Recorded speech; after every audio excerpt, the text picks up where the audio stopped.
వెళ్ళడం అదొక పండగ వాతావరణం. తర్వాత అక్షరాభ్యాసం కూడా ఈ ప్రోగ్రామ్ లో ఉంది.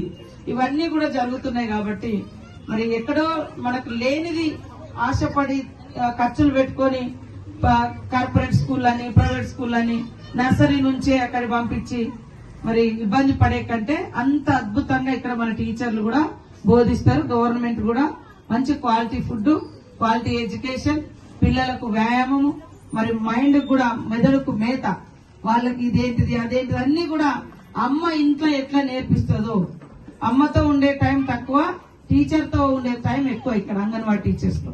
కాబట్టి మీ పిల్లల భవిష్యత్తును చక్కదిద్దాలనే ఈ రోజు మన ప్రభుత్వం కూడా రేవంత్ రెడ్డి గారు, సీఎం రేవంత్ రెడ్డి గారు ఈ యొక్క స్పెషల్ ప్రోగ్రామ్స్ కు వారు మనకు పర్మిషన్ ఇచ్చి మరి 7 రోజులు స్పెషల్ డ్రైవ్ కూడా పెట్టి పిల్లలందరినీ కూడా స్కూళ్లలో చేర్పించే కార్యక్రమాన్ని చేస్తా ఉన్నాం. తల్లులందరూ కూడా సహకరిస్తున్నందుకు మీ అందరికి హృదయపూర్వక నమస్కారాలు. అదే విధంగా ఆయాలు, అంగన్వాడీ టీచర్స్ కూడా మన పిల్లల్ని ఎంత భద్రతంగా చూస్తామో మన దగ్గరకు వచ్చిన పిల్లల్ని కూడా అదే విధంగా చూసుకుంటేనే మన ఉద్యోగానికి, వృత్తికి ధర్మం, విలువ, ఒక మానవత్వం. మనం ఇక్కడ జీతాలు తీసుకుంటాం కానీ ఈ పిల్లల్ని మా పిల్లలు కాదు కదా అనే చూస్తే మన పిల్లలు కూడా బాగుండాలి, వారు సంతోషంగా ఉండాలంటే ఈ పిల్లల్ని ఫస్ట్ సంతోష పెట్టాలి. సో ఇవి రెండు కూడా మనకు 2 బాధ్యతలు.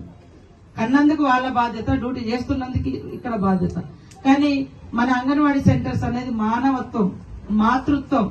మీరు మాతృమూర్తులాగా అక్కున చేర్చుకొని పొత్తిళ్లలో పెట్టుకొని కూడా వాళ్ళని ఓదార్చాల్సిన అవసరం ఉంటుంది, చిన్నపిల్లలు కాబట్టి.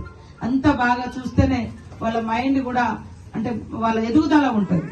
టీచర్ చూడగానే భయపడిపోవడము లేదా పారిపోవడము ఇట్లాంటిది రాకూడదు. వాళ్ళని